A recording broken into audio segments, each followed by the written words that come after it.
नमस्कार, देवभूमि एक्सप्रेस में आपका स्वागत है। मैं हूं विकास सक्सेना। बुलेटिन की शुरुआत करेंगे। उत्तराखंड में कोरोना टीकाकरण को लेकर मेगा अभियान की शुरुआत हो गई है। इसी के साथ देहरादून के संत निरंकारी भवन में मुख्यमंत्री पुष्कर सिंह धामी ने इस अभियान की शुरुआत की है।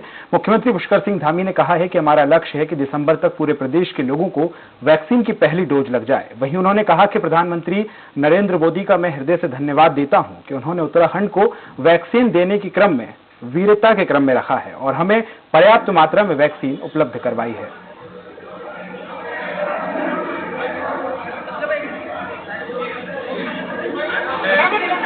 हमारी सरकार ने मेगा वैक्सीनेशन का कैंप प्रारंभ किया है। मेगा वैक्सीनेशन शुरू किया है। आज पहले दिन पूरे दिन भर के अंदर 1.5 लाख लोगों को वैक्सीन लगाई जाएगी और हमारा लक्ष्य है कि अगले दिसंबर तक सारे के सारे जो है प्रदेश के अंदर पूर्ण रूप से लोगों को पहली डोज लग जाए, पूरी तरह से वैक्सीनेशन हो जाए। उसके लिए देश के यशस्वी प्रधानमंत्री जी का मैं धन्यवाद करना चाहता हूँ।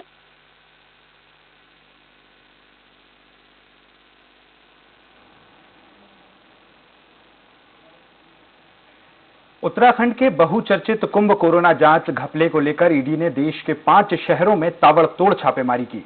देहरादून, हरिद्वार, दिल्ली, नोएडा और हिसार में प्रवर्तन निर्देशालय की अलग टीमों ने एक साथ छापेमारी की। दिन भर चली कार्रवाई के बाद ईडी ने जानकारी सार्वजनिक की। वहीं उत्तराखंड सरकार की तरफ से पहले ही जीरो टॉलरेंस की बात कही गई थी। मुख्यमंत्री पुष्कर सिंह धामी का कहना है कि जो भी लोग इसके पीछे होंगे या दोषी पाए जाएंगे उन्हें बख्शा नहीं जाएगा।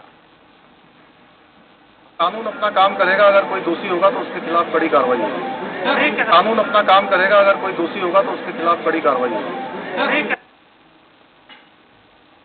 उत्तराखंड कांग्रेस के कार्यकारी प्रदेश अध्यक्ष बनने के बाद भुवन कापड़ी पहली बार सितारगंज पहुंचे, जहां कांग्रेस कार्यकर्ताओं ने उनका जोरदार स्वागत किया। नेता प्रतिपक्ष प्रीतम सिंह ने कहा कि 2022 के चुनाव में जनता भाजपा को सबक सिखाएगी। उन्होंने आरोप लगाया है कि बीजेपी सरकार ने महंगाई के अलावा कोई भी काम नहीं किया है। वहीं बेरोजगारी भी चरम पर है। इन्हीं सब मुद्दों को लेकर कांग्रेस आगामी 2022 के चुनाव में उतरने वाली है।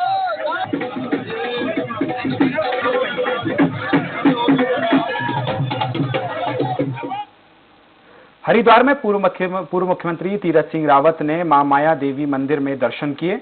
इस दौरान उन्हें विधिवत पूजा अर्चना भी की और मां का आशीर्वाद लिया। वहीं पूर्व मुख्यमंत्री तीरथ सिंह रावत ने जगह जगह जाकर लोगों से मुलाकात की और उन्होंने दावा किया है कि उत्तराखंड में दोबारा भाजपा की सरकार पूर्ण बहुमत के साथ बनने जा रही है। उन्होंने कहा है कि हम आने के बाद चहुमुखी विकास की ओर कदम बढ़ाएंगे। वहीं इस दौरान उन्होंने सीएम रावत ने प्रधानमंत्री नरेंद्र मोदी की जमकर तारीफ भी की और प्रदेश में भू कानून बनाए जाने की मांग भी की। 2022 हम लोग प्रचंड बहुमत से जीते, ऐसा मां से प्रार्थना है, आशीर्वाद लिया है और पूरे देश के अंदर प्रधानमंत्री मोदी जी के नेतृत्व में हम लोग आगे बढ़ते रहें, आम जनता की सेवा करते रहें। इधर केदारनाथ धाम में हो रहे पुनर्निर्माण के कार्यों को अब चुनावी मुद्दा बनाने का काम किया जा रहा है। साथ ही में और भी जो विकास के मुद्दे हैं उन पे भी चर्चा की जा रही है। इस दौरान तमाम तरह की बातें हो रही हैं। वहीं कांग्रेस ने सूबे की बीजेपी सरकार और केंद्र की मोदी सरकार पर जुबानी हमला किया है। कांग्रेस की प्रवक्ता गरिमा दोसानी ने कहा कि तत्कालीन मुख्यमंत्री विजय बहुगुणा जब केदारनाथ आपदा को संभाल नहीं पाए थे तो कांग्रेस ने उन्हें हटाकर हरीश रावत को मुख्यमंत्री की कमान सौंपी थी, जिसके बाद हरीश रावत ने केदार घाटी के पुनर्निर्माण के कार्यों को लेकर कार्य किए थे। लेकिन अब चुनावी वर्ष में इन सभी उपलब्धियों को बीजेपी के नेता भुनाने में लगे हैं।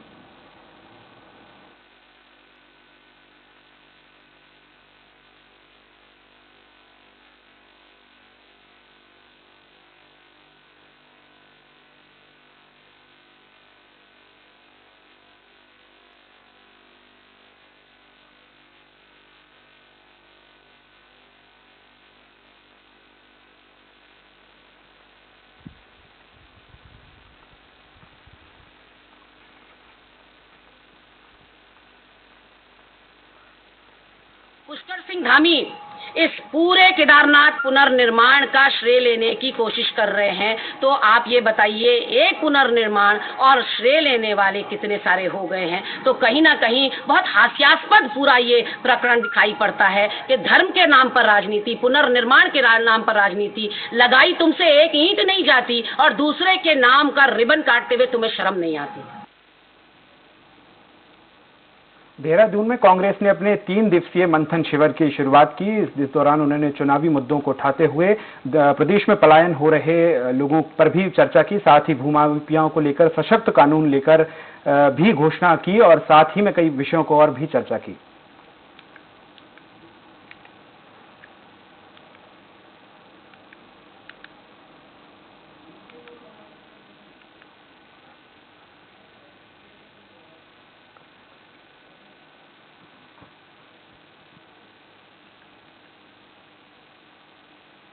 मुझे पूरा यकीन है कि युवा हमारी तरफ झुकेगा, उसका झुकाव होगा। न्याय योजना जो लोकसभा चुनाव से पहले राहुल जी ने घोषणा की थी, उसका हम मंतव्य लोगों को समझाएंगे। हम रोजगार के क्षेत्र में उत्तराखंड को सारे देश में एक मॉडल प्रदेश के रूप में स्थापित करना चाहते हैं और मुझे पूरी आशा ही नहीं विश्वास है कि कांग्रेस पार्टी पुनर्स्थापना यहाँ पर सरकार बनाएगी, कांग्रेस पार्टी 2022 में, और अपनी इन सारे योजनाओं को क्रियान्वित करेगी। इधर पिथौरागढ़ में कांग्रेस ने महंगाई के विरोध में केंद्र और राज्य सरकार के खिलाफ प्रदर्शन किया और कांग्रेस कार्यकर्ताओं ने केंद्र सरकार के खिलाफ जमकर नारेबाजी भी की। वहीं कार्यकर्ताओं ने जिला अध्यक्ष त्रिलोक महर के नेतृत्व में सिलथाम तिराहे पर प्रधानमंत्री नरेंद्र मोदी का पुतला फूंका। कांग्रेसियों ने कहा कि देश में बेरोजगारी इतनी बढ़ गई है कि युवा अपने आप को ठगा महसूस कर रहा है। वहीं पिछले कुछ वर्षों में बहुत से युवाओं के हाथ से रोजगार छिन गया है, लेकिन बीजेपी सरकार महंगाई पर काबू पाने में पूरी तरह से नाकाम साबित हो रही है। कांग्रेस पार्टी द्वारा देश में बढ़ती बेरोजगारी और बढ़ती महंगाई के खिलाफ यहाँ पे नरेंद्र मोदी जो देश के प्रधानमंत्री, उनका पुतला फूंका। जिस तरीके से देश में जो है बेरोजगारों की फहरिस्त लंबी होती जा रही है, दिन प्रतिदिन रोजगार में जो लोग हैं उनके रोजगार छिनते जा रहे हैं, इससे कहीं ना कहीं सीधे सीधे पता चलता है कि जो भाजपा की सरकार है वो युवा विरोधी है और साथ ही साथ जो महंगाई चरम सीमा को पार कर चुकी है। पिथौरागढ़ जिलाधिकारी कार्यालय में सामाजिक कार्यकर्ता दीपक तिवारी के नेतृत्व में प्रदर्शन किया गया और तीलू रोतली पुरस्कार को लेकर सामाजिक कार्यकर्ताओं ने सवाल भी उठाए। दीपक तिवारी ने कहा कि क्या सिर्फ भाजपा के लोग ही सामाजिक कार्यों में बढ़ चढ़कर हिस्सा लेते हैं? इस तरह की सम्मान देने से जो ईमानदारी निष्पक्ष लोगों की सेवा करते हैं, उन लोगों का ये अपमान है। वह उनकी भावनाओं को भी ठेस पहुंचाई जा रही है। भाजपा सत्ता के नशे में है और न जाने कैसे कैसे निर्णय ले रही है। आज जिलाधिकारी कार्यालय के सामने यहाँ पर प्रदर्शन किया गया है और प्रदर्शन करने का मुख्य कारण ये है कि जिस तरीके से प्रदेश सरकार द्वारा तीलू रोतली पुरस्कार दिया गया है, वो उन महिलाओं को दिया गया है जो उनकी पार्टी की सेवा कर रही है। आज तीलू रोतली पुरस्कार जिनका हक जिन महिलाओं का बनता है, उन महिलाओं को यह हक नहीं मिल रहा है। हरिद्वार के रोशनवाद में 50,000 के इनामी बदमाश को गिरफ्तार कर लिया है। एसपी ने कुख्यात आरोपी का खुलासा करते हुए बताया कि 6 अगस्त की रात को टिहरी स्थित रफ्ते के पास से आरोपी को गिरफ्तार किया गया है। पुलिस ने आरोपी से 9 पिस्टल और जिंदा कारतूस भी बरामद किए हैं। बता दें कि आरोपी ने दिन दहाड़े हत्या की थी। इस श्रृंखला में जो है कल रानीपुर टीम द्वारा जो है चेकिंग अभियान में कर रहे थे, तो तब जो हम एक स्कूटी को रोक के चेक किया तो उसी व्यक्ति के संदिग्ध पाए गए थे। उनसे और गहरे से पूछताछ करने पर जो है और तलाशी लेने पर जो है उनसे एक 9mm का पिस्टल और 15 जिंदा कारतूस हमसे मिला है, हमारे पास मिला है। हरिद्वार के रोशनवाद में इनामी कुख्यात बदमाश को पकड़ने में पुलिस को बड़ी सफलता हाथ लगी है, जिसके चलते नगर व्यापार मंडल अध्यक्ष ने फूल भेंट कर प्रशासन को बधाई दी है। मंडल अध्यक्ष ने कहा है कि पुलिस प्रशासन ने एक बड़ी उपलब्धि है जिसके लिए उनका सम्मान किया जा रहा है। साथ ही बधाई भी इस दौरान उन्होंने तमाम कार्यकर्ताओं ने प्रशासन को दी। देवनगर रामधाम की तरफ कहीं रह रहा था और यहाँ पे भी लगता है किसी घटना के प्रयास में था, तो इससे पहले की कोई अनहोनी होती है, हरिद्वार पुलिस और रानीपुर पुलिस वाली ने काफी अच्छा काम करते हुए समाज को गिरफ्तार किया। भारतीय महिला हॉकी टीम की सदस्य वंदना कटारिया के खिलाफ अपशब्द कहने वाले बदमाशों को शिडकुल पुलिस ने गिरफ्तार कर लिया है और न्यायालय में पेश भी किया है, जहां से उन्हें जेल भेज दिया गया है। कुछ दिन पहले भारतीय महिला हॉकी टीम की सदस्य वंदना कटारिया और उसके परिवार के साथ गाली गलौज कर जाति सूचक शब्द कहे गए थे। मामले में वंदना कटारिया के भाई चंद्रशेखर कटारिया ने मुकदमा दर्ज कराया था, जिसके बाद ये पुलिस ने पूरी कार्रवाई की है।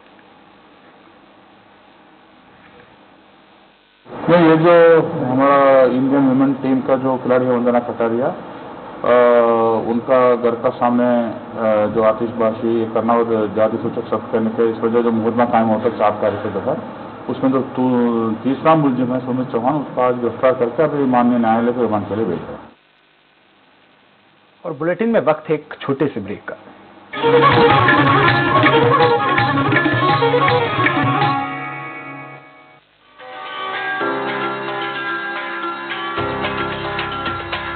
उत्तराखंड सरकार ने कोरोना संक्रमण एवं अन्य बीमारियों में अपने माता पिता या संरक्षक को खो चुके बच्चों की देखभाल, उनके पुनर्वास और चल अचल संपत्ति की सुरक्षा के लिए अपना हाथ आगे बढ़ाया है और वात्सल्य योजना का ऐलान किया है, ताकि लाचारी में न गुजरे इनका एक भी पल और संवारा जा सके आने वाला कल।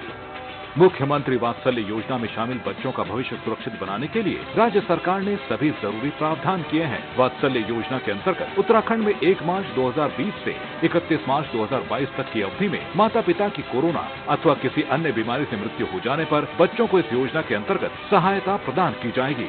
वो बच्चे भी लाभार्थी होंगे जिनके माता पिता की मृत्यु पहले हो चुकी है और अब उनके संरक्षक की भी मृत्यु हो गई है।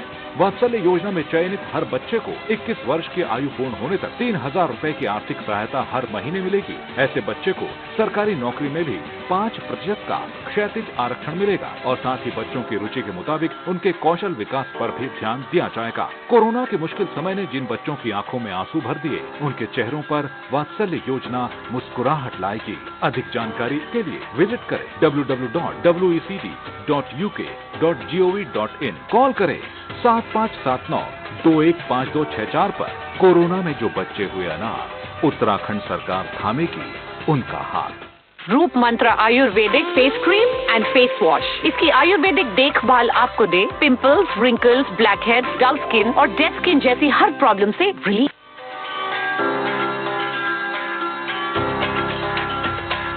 उत्तराखंड सरकार ने कोरोना संक्रमण एवं अन्य बीमारियों में अपने माता पिता या संरक्षक को खो चुके बच्चों की देखभाल, उनके पुनर्वास और चल अचल संपत्ति की सुरक्षा के लिए अपना हाथ आगे बढ़ाया है और वात्सल्य योजना का ऐलान किया है, ताकि लाचारी में न गुजरे इनका एक भी पल और संवारा जा सके आने वाला कल।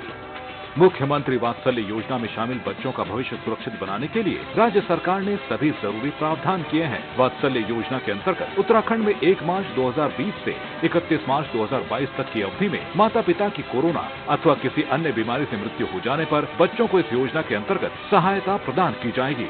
वो बच्चे भी लाभार्थी होंगे जिनके माता पिता की मृत्यु पहले हो चुकी है और अब उनके संरक्षक की भी मृत्यु हो गई है।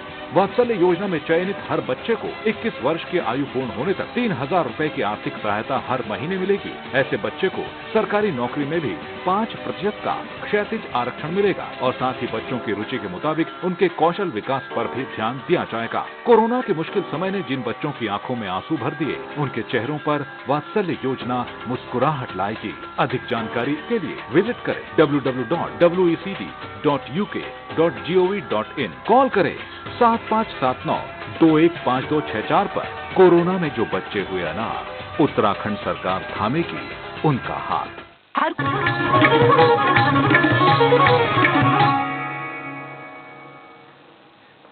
ब्रेक के बाद एक बार फिर आपका स्वागत है। देहरादून पुलिस ने फर्जी रजिस्ट्री करने के फरार इनामी आरोपी को गिरफ्तार किया है।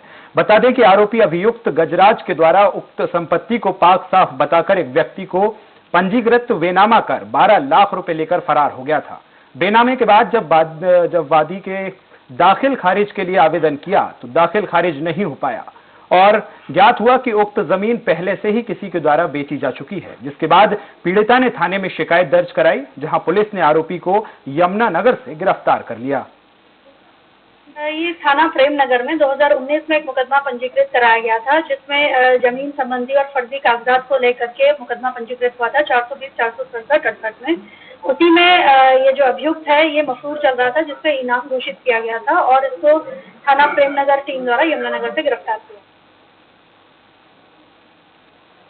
पिथौरागढ़ जिले के बेरीनाग में एक वर्कशॉप में उस वक्त अफरा तफरी मच गई जब एक कार में अचानक आग लग गई। आग उस वक्त लगी जब कार में काम किया जा रहा था। हालांकि जानकारी लगते ही पुलिस मौके पर पहुंच गई और आग पर काबू पा लिया। हालांकि गनीमत रही कि आग से ज्यादा कोई नुकसान नहीं हुआ, क्योंकि बगल में ही एक पेट्रोल पंप भी था। ऐसे में एक बड़ा हादसा भी हो सकता था।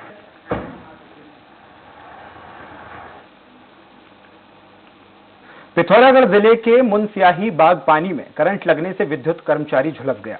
दरअसल जौलजीबी से दरंती मुनियासियाई 33 केवी की नई विद्युत लाइन बन रही है, जिसमें काम करते समय अचानक लाइन में करंट आ जाने से कर्मचारी गंभीर रूप से झुलस गया है, जिसको 108 के माध्यम से बागपानी मुनस्याही सामुदायिक स्वास्थ्य केंद्र भेजा गया, जहां से उसे प्राथमिक उपचार के बाद जिला अस्पताल में भर्ती कराया गया है।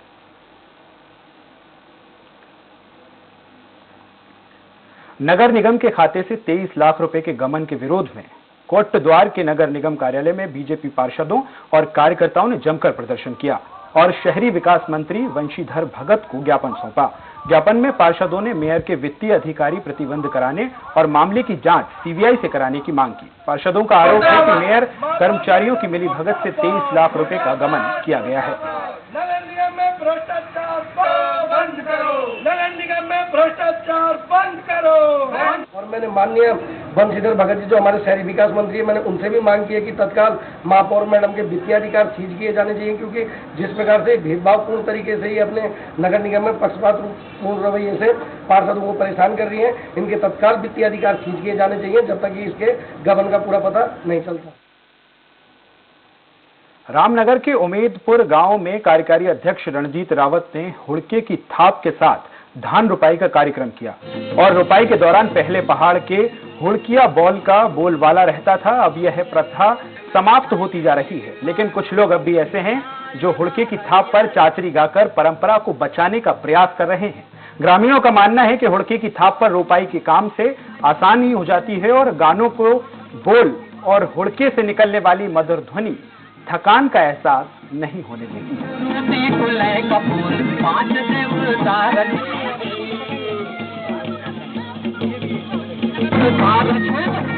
धान की बुआई होती थी या गेहूं की कटाई होती थी, उस समय अचानक वर्कलोड पड़ता था तो सारे लोग मिल करके 2-4 लोगों के खेतों में इकट्ठे लगाते थे। तो धान की रुपाई में भी हुड़किया बॉल होता था। एक आदमी हुड़का लेके हुड़का बजाता था, बाकी लोग खेत में धान लगाते थे और वो नाचते गाते हुए धान लगाते थे। खबर विकास नगर से है, जहां शिक्षा के क्षेत्र में तीलू रोतोली पुरस्कार वीर शहीद केसरी चंद स्नातक महाविद्यालय डाक पत्थर की राजनीतिक विज्ञान की विद्या कक्ष में डॉक्टर राजकुमारी चौहान को मिलने पर खुशी जताई और महाविद्यालय के शिक्षकों और बच्चों ने उन्हें पुष्प गुच्छ देकर सम्मानित किया। इस खबर की सूचना मिलते ही जैनसार बाबर का सामाजिक संगठन ने भी महाविद्यालय पहुंचकर डॉक्टर राजकुमारी को सम्मानित किया। ये पुरस्कार हर साल राज्य में अच्छा काम कर रही महिलाओं को दिया जाता है। जी, मैं आज बेहद खुश हूँ क्योंकि तीलू रौतेली पुरस्कार, क्योंकि एक वीरांगना थी तीलू रौतेली और जिन्होंने अपनी आन बान शान की खातिर अपने प्राणों तक की आहुति दे दी थी, तो ऐसी महिला के नाम पे जो पुरस्कार दिया जा रहा है और इस महाविद्यालय में ये मुझे दिया जा रहा है, उच्च शिक्षा को दिया जा रहा है। और इस वर्ष जो है पहले नंबर पे इस जनपद से हमारे महाविद्यालय की प्राध्यापिका असिस्टेंट प्रोफेसर श्रीमती डॉक्टर राजकुमारी चौहान जी को मिला है। तो इस पुरस्कार की जैसे हमको सूचना मिली यहाँ से कि हमारे महाविद्यालय की प्राध्यापिका को ये पुरस्कार मिला है। कालाढूंगी में वैक्सीन लगानी है जरूरी लघु फिल्म को रिलीज किया गया। देशवासियों को मुफ्त कोविड टीकाकरण के लिए लघु फिल्म जारी कर जन जागरूकता का संदेश दिया गया। इस फिल्म का फिल्मांकन कालाढूंगी विधानसभा में किया गया। फिल्म के डायरेक्टर प्रेम गोस्वामी और कैमरामैन गणेश जोशी हैं। फिल्म में स्थानीय कलाकारों ने भूमिका निभाई है। फिल्म के माध्यम से जनता को कोविड टीकाकरण के लिए जागरूक किया जा रहा है।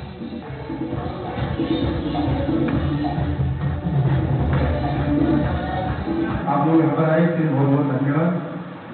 वैक्सीन लगानी है जरूरी है, एक लघु फिल्म का निर्माण आज हमारे बड़े भाई साहब श्री मनोज पाटिल जी द्वारा किया गया है। इसमें 40 से 50 कलाकारों ने काम किया है। इसके लिए गीत बनाया गया है और मैं मानता हूं कि ये सोशल मीडिया में, हर जगह जाकर लोगों को प्रेरित करेगा वैक्सीनेशन के लिए। भारत देश के यशस्वी प्रधानमंत्री आदरणीय मोदी जी ने जिस तरह देश के करोड़ों करोड़ लोगों के लिए मुफ्त वैक्सीन उपलब्ध कराई है और उस वैक्सीन लगवाने के लिए, कोरोना को बिल्कुल मुक्त बनाने के लिए पूरे भारत देश को वैक्सीनेशन के लिए आज हमने एक लघु फिल्म जन जागरूकता के लिए जनहित में जारी की है। खबर देहरादून से है। पुलिस द्वारा ऑपरेशन मर्यादा अभियान चलाया जा रहा है। डीआईजी ने बताया कि ऑपरेशन मर्यादा के तहत प्रदेश में लगातार कार्रवाई की जा रही है ताकि राज्य में छेड़छाड़ी और खुले में मादक पदार्थों के सेवन पर रोक लग सके। दरअसल प्रदेश के बाहर से आने वाले लोगों द्वारा राज्य के लोगों के साथ बदसलूकी और खुले में शराब पीने की घटनाएं लगातार बढ़ रही हैं, जिस पर रोक लगाने के लिए डीजीपी ने ऑपरेशन मर्यादा चलाने के निर्देश दिए हैं। आपको बता दें कि पुलिस ने अब तक 2 लाख रुपए से ज्यादा चालान की राशि जमा कर ली है। 20,000 से ज्यादा जो है कोटपा के केसेस अभी तक हमने किए हैं। 81-83 पुलिस एक्ट के जो है लगभग 2 लाख से ज्यादा केसेस पूरे मिशन मर्यादा में अब तक हो गए। डिजास्टर मैनेजमेंट एक्ट में भी इसमें हम कार्रवाई कर रहे हैं, जो कि उसके अलावा जो है अभी तक जैसे इसमें कुल शमन राशि 2 लाख से ज्यादा हो गई है और 200 से अधिक अभियुक्तों के खिलाफ कार्रवाई की गई है, जिसमें 4 FIR भी हुई है डिजास्टर मैनेजमेंट एक्ट में। हरिद्वार के पुराना बकरा मार्केट में सड़क निर्माण को लेकर स्थानीय लोगों और व्यापारियों ने प्रदर्शन कर विरोध जताया। इस दौरान स्थानीय लोगों और व्यापारियों ने आरोप लगाया है कि सीवर लाइन बिछाने के लिए 6 माह पहले खोदी गई सड़क अब तक नहीं बन पाई है। खुदी पड़ी सड़क दुर्घटनाओं को न्योता दे रही है। व्यापारी हाजी गुलजार अंसारी ने कहा कि सड़क निर्माण नहीं होने के कारण लोगों को भारी असुविधाओं का सामना करना पड़ रहा है। वो तैयारी है और यहाँ बच्चे भी और बूढ़े जितने भी आते हैं सब चीज जाते हैं और कहा गया इसको मैं रिपेयर कर दो, रिपेयर करने के लिए भी कोई तैयार नहीं है। तो सीवरेज लाइन डाली गई थी और रोजाना यहाँ से एक्सीडेंट होते हैं, बच्चे गिरते हैं, बहुत जनों को चोट लग रही है। सिलेंडर से ई-रिक्शा से लोग गिर जाते हैं, गाड़ियाँ पलट जाती हैं। हरिद्वार में अपर आयुक्त गढ़वाल हरक सिंह रावत ने निगम परिसर के बाहर पड़े कूड़ेदान को लेकर नाराजगी जताई है। रावत ने निगम के अधिकारियों को तत्काल कूड़ेदान को उचित स्थान पर रखने के निर्देश दिए हैं। इस दौरान रावत ने नगर निगम और नगर पालिका के अधिकारियों की बैठक ली, जिसमें उन्होंने कूड़ा निस्तारण पर जोर दिया। मगर पहले उल्टा करो, बरकी में गार्बेज पे, कूड़े पे किस तरह से कूड़े का निस्तारण हो, हर जिलों में जा जाके गढ़वाल मंडल के बता रहा हूँ मैं, इस तरह से कार्रवाई करें। जहाँ हमारा सफल कार्य था उसका पहचान करके मैं चाहता हूँ कि आप लोग समझें और कूड़े का निस्तारण अच्छा हो और हमारा गंगा को हम साफ रखें। पिथौरागढ़ जिलाधिकारी आशीष चौहान ने कई निर्माणाधीन परियोजनाओं का निरीक्षण किया। इस दौरान उन्होंने महत्वपूर्ण परियोजनाओं के तहत जिला बेस चिकित्सालय, नन्ही परी सीमांत इंजीनियरिंग कॉलेज, मणधुरा एवं नगर चंद्रभागा में निर्मित सीवर ट्रीटमेंट प्लांट का निरीक्षण किया। मौके पर उन्होंने सभी परियोजनाओं का निर्माण काम समय पर खत्म करने की बात कही।